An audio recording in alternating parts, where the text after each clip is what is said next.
In a crowded gym, where sweat dripped onto polished mats and echoes of gloves striking heavy bags reverberated like war drums, an unusual encounter unfolded that would soon be whispered about long after the final bell had sounded. The atmosphere was ordinary for anyone familiar with martial arts, competitors testing their skills, students sharpening techniques, and instructors observing with the calm authority of years of discipline. Yet beneath this veil of routine, something was about to occur that would shatter assumptions, break barriers, and challenge deeply held perceptions of status, skill, and even humanity itself. It began with what seemed like a casual request. A fighter, draped in the recognition that comes with a black belt, approached someone often overlooked in the daily bustle of the gym. The man was not there to train or to coach. He worked quietly in the background, broom in hand, mop bucket nearby, his role tied not to the roar of sparring sessions, but to the silent order that followed after them. To most eyes, he was invisible, part of the scenery rather than part of the action. Yet, on this day, he was asked to step into the ring for fun, a suggestion that hovered between curiosity and condescension. The room's energy shifted in an instant. Some chuckled at the absurdity. Others leaned in, sensing that this could either be an amusing spectacle or a painful embarrassment. For the man holding the broom, this was more than a request. It was a challenge wrapped in casual words. Though no gloves yet touched his hands, though no stance had been taken, something unspoken had already ignited. No one present knew that this moment would soon turn from trivial amusement into a revelation.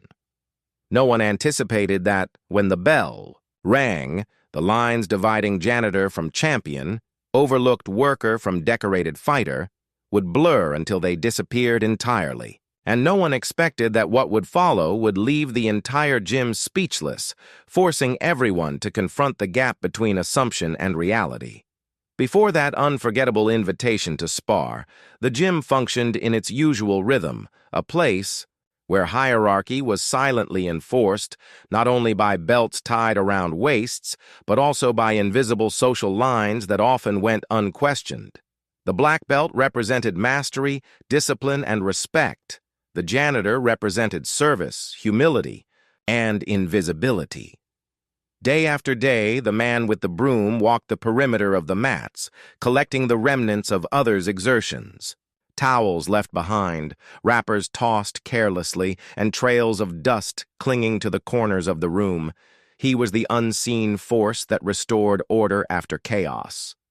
To most, his presence was little more than background noise, and in that silence, assumptions flourished. The truth is that society has long imposed roles on people, sometimes anchored not in ability but in skin color, profession, or status. To some, the janitor's skin was a canvas upon which stereotypes were projected. To others, his uniform spoke louder than his personhood. In that environment, the idea that he could belong in the same ring as a decorated martial artist seemed laughable. The black belt's invitation, though phrased lightly, was tinged with a historical undertone, the presumption that superiority lay on one side and inferiority on the other. It was not just a call to spar, it was a test wrapped in centuries of prejudice and unequal power dynamics. Within that ordinary world of gym routines and unspoken social boundaries, the request carried layers unseen by those laughing on the sidelines. For the fighter, it may have seemed like playful arrogance, a way to prove dominance with minimal risk. For the janitor, however, it was a moment thick with history, an echo of every time a man of his complexion and station had been underestimated, dismissed, or ridiculed. This is what made the atmosphere so electric. What appeared ordinary was anything but. Each person in the gym carried their own interpretation of the moment, but very few understood the depth of what was unfolding. What looked like a broom exchanged for gloves was, in truth, a silent clash between perception and reality, between the weight of prejudice and the possibility of revelation. When the black belt extended the invitation, the air in the gym grew noticeably heavier, though cloaked beneath nervous laughter and curious glances. The janitor, standing with the mop still damp in his hand, faced a choice that was far larger than the question of whether or not to spar.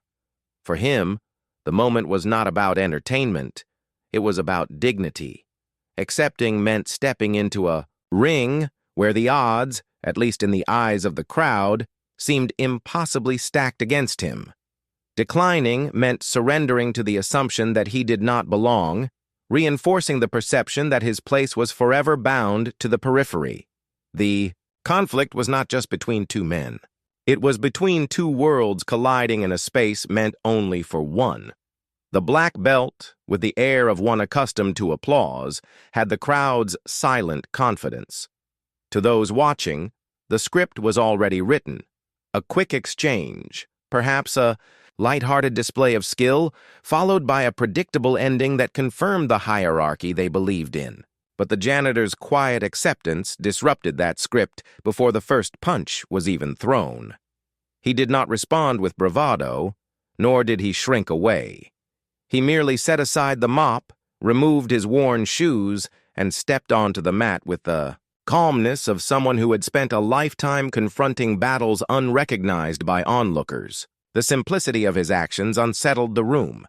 The conflict was no longer hypothetical. It was real, and it demanded attention.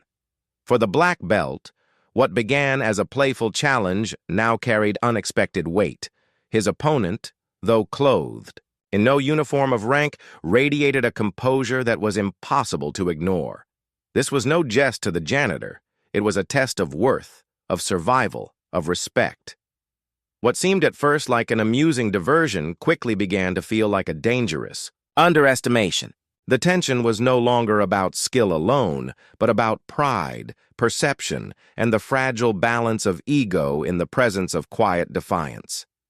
The first conflict had begun before any fists touched flesh, and already the room sensed that something extraordinary was in motion. The two men now stood opposite one another on the mat, one in a crisp jai tied with the mark of mastery, the other in plain work clothes that bore no insignia of rank.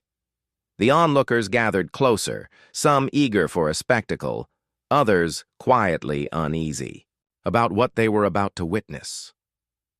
The room hummed with anticipation, every shuffle of feet, every whispered remark building pressure like steam in a sealed chamber. It was no longer just a playful challenge. It had evolved into a confrontation layered with pride, perception, and the unspoken desire to prove something greater than technique. The black belt loosened his shoulders, moving with the easy rhythm of someone well accustomed to competition. His stance was sharp, his breathing measured, his confidence intact. In his mind, this was still an inevitable outcome. The janitor, by contrast, appeared disarmingly calm, his body language neither aggressive nor timid. He moved slowly, almost casually, circling with a fluidity that caught the eye of those paying closer attention. His fists were not clenched too tightly, his steps were deliberate, and his gaze was unwavering. Every passing second deepened the contrast. The crowd began to shift from amusement to uncertainty. Whispers of, "This will be quick," gradually softened into silence as they noticed that the janitor's presence on the mat was anything but accidental. There was a discipline in his posture, a steadiness that spoke of familiarity rather than inexperience. The rising tension fed on this realization. The black belt feinted forward, testing his opponent's reactions, expecting hesitation. Yet the janitor did not flinch. His eyes tracked every movement with the precision of someone who had seen combat in more ways than the ring could contain. His composure acted like a mirror, reflecting the black belt's own movements back at him, unsettling the balance of confidence that had seemed so certain at the start. Outside the mat, spectators held their breath. Some leaned forward, waiting for the inevitable clash of fists. Others crossed their arms, torn between skepticism and intrigue. The tension was no longer confined to the fighters. It belonged to the entire room. Each second of stillness, each subtle movement made the outcome less predictable and far more charged. What had begun as a jest was unraveling into something greater. Pride was on the line. Respect was on the line. And in the quiet moments before the first strike, the air grew so taut with expectation that it seemed as though the walls themselves were holding their breath, waiting for the storm to break. The first true exchange arrived like a spark in a dry forest, igniting everything that had been simmering beneath the surface. The black belt struck first, sharp and precise, a jab meant to test and intimidate. But what followed left the crowd stunned. With minimal effort, the janitor slipped the punch, his head moving just enough for the fist to cut harmlessly through air. It was not luck, nor hesitation. It was calculated, measured, the kind of movement that revealed knowledge long hidden. Murmurs rippled through the audience. Some leaned back in disbelief. Others craned their necks as though a trick had been played. But no trick had been played. The janitor's calm expression had not changed, and that composure unsettled his opponent more than any strike could. The black belt reset his stance, moving in again with greater seriousness. His confidence, shaken but not broken. A second strike followed, then a third, each met with the same effortless avoidance, the janitor gliding just beyond reach, his body flowing like water around stone. The turning point was not a single moment, but a series of small revelations, accumulating with every exchange. With each failed attempt, the crowd's certainty that this was to be a predictable contest dissolved. The black belt, once relaxed, began to show signs of strain, tightening fists, heavier breathing, quicker, sharper movements that betrayed frustration. The janitor, meanwhile, remained grounded, his steps efficient, his eyes steady.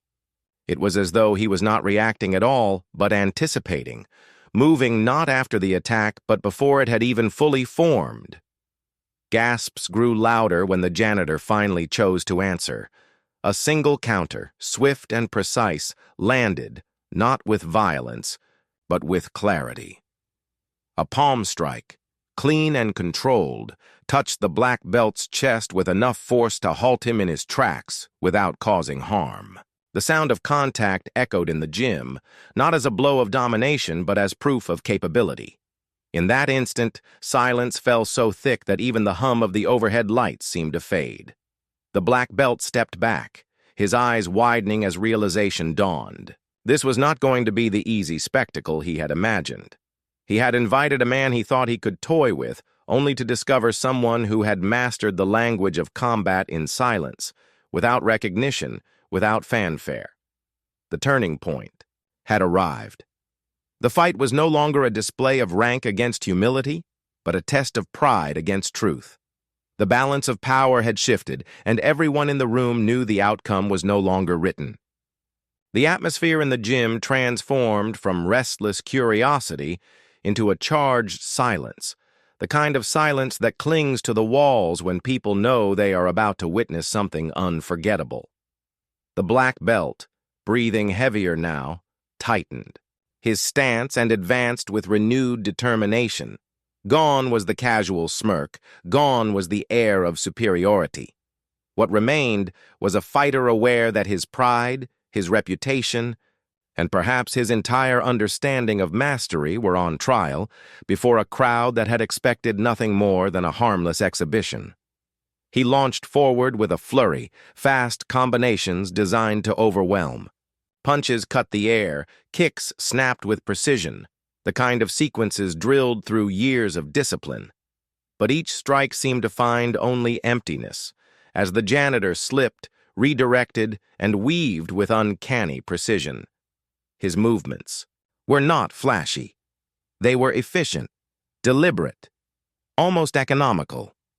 Where the black belt poured energy and force, the janitor flowed with restraint, conserving motion, revealing that mastery is not always loud, but often quiet and controlled.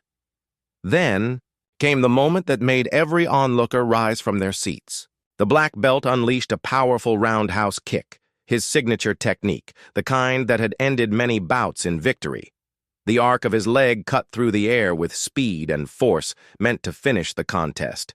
Yet before it could land, the janitor pivoted smoothly, stepping inside the strike, catching balance where none should have existed. In a single motion, he redirected the energy, sending the black belt spinning off-center, his own momentum betraying him.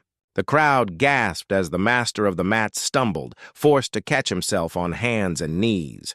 For a brief second, the entire gym froze. The sight was almost surreal. A man dismissed as nothing more than a worker now stood tall while the decorated fighter scrambled to regain footing. No one laughed. No one spoke. What had begun as entertainment had transformed into revelation. The janitor's calm composure, his subtle movements, had dismantled the illusion that rank, title, or outward appearance defined superiority. The black belt, red with frustration, rose again. He was not finished, though the hesitation in his eyes betrayed doubt. He attacked with renewed vigor, but the story repeated itself. Each strike met with silence, each burst of energy absorbed by movements too refined to be accidental. And then, with a suddenness that drew the breath out of the room, the janitor struck again, not with violence, but with controlled precision.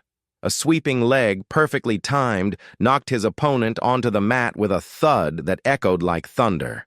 The crowd erupted, not in laughter, not in mockery, but in awe. Mouths hung open, eyes widened, as disbelief transformed into reverence. The janitor did not celebrate, did not gloat. He extended his hand, offering the same respect he had been denied at the start. That simple gesture, quiet and dignified, became the most powerful moment of all. The climax was not the fall of the black belt, nor the brilliance of the janitor's technique. It was the collapse of assumptions, the destruction of a hierarchy built not on truth, but on perception. The audience was forced to confront their own complicity, their own readiness to underestimate a man based on his job, his appearance, his skin. What they had witnessed was not a fight, it was a mirror held up to prejudice, exposing the fragility of superiority when confronted with quiet excellence. The black belt, humbled and breathless, accepted the hand. For the first time that evening, respect flowed both ways. The fight was over, but what it revealed would linger, echoing through the walls of that gym long after the mats were cleared. In that moment, everyone knew they had not simply watched a spar. They had seen a transformation, one that left them speechless because it spoke a truth too profound for words. Greatness does not always wear the titles we expect, and dignity can rise from the places we least acknowledge. When the final echoes of the spar faded, the gym remained in an unusual silence. No one cheered, no one jeered.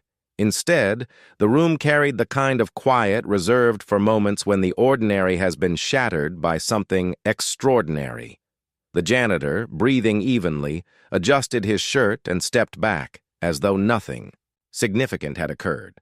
The black belt, humbled but not broken, stood with eyes lowered, processing what had just transpired. What lingered was not humiliation, but a lesson deeper than any drill or kata. The resolution lay not in who struck harder or who fell to the mat, but in the recognition of human worth. The janitor had not fought to embarrass or to dominate. His every movement had been measured, restrained, chosen not to destroy, but to awaken. By the time he extended his hand to help his opponent up, he had already won in the only way that mattered, by dismantling prejudice with grace. That gesture spoke, louder than any victory shout, louder than any belt tied around a waist. It was the moment respect eclipsed arrogance, and truth overcame assumption. In the days that followed, the story spread through whispers and retellings, each version carrying the same awe. What began as a private spar in a modest gym soon became a parable among those who had witnessed it. Students spoke of it as the day they learned that true mastery is not about rank, but about spirit.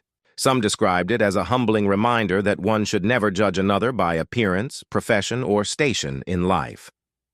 The black belt himself, once the symbol of untouchable skill, carried the memory like a badge, not of shame, but of transformation. He trained differently afterward, no longer to prove superiority, but to pursue growth, humility, and the deeper meaning of discipline. For the janitor, nothing outwardly changed. He still pushed his mop across the mats, still emptied bins, still moved in the quiet rhythm of service. Yet to those who had seen him that night, he was no longer invisible. His presence commanded respect, not because he had defeated a skilled fighter, but because he had revealed a truth hidden in plain sight. Dignity and greatness are not determined by uniforms, ranks, or social roles. They are cultivated in silence, forged in struggle, and revealed in moments when the world least expects it. Flash forward in imagination, and the ripple effects of that night become clearer. Some who witnessed the spar carried its lesson into their own lives, treating others with more respect, refusing to underestimate those who worked in silence. Young students who once tied their belts tightly and strutted with arrogance began to carry themselves with humility, remembering the janitor who showed them that belts are symbols, not shields. Even years later, when the tale was retold in other gyms, it carried the same weight. A story of how one man, underestimated because of his skin and his station, dismantled prejudice with quiet mastery. The climax had left the audience speechless, but the resolution left them thoughtful. The real victory was not on the mat, but in the minds of those who walked away different than they had entered. They learned that assumptions are fragile, that respect cannot be demanded, but must be earned, and that the human spirit is far richer than the categories society places upon it. And so the memory endures, not as a tale of a janitor sparring with a black belt, but as a story about the collapse of arrogance, the triumph of dignity, and the eternal reminder that greatness is often found where we least expect it. Years may pass, the names of those present may fade, but the truth of that moment will echo wherever prejudice lingers and wherever respect struggles to be seen. For in that gym, on that ordinary night, a man with a broom showed the world that mastery is not defined by rank nor limited by status, but revealed in the quiet power of character, and that, above all else, is why the memory left everyone speechless.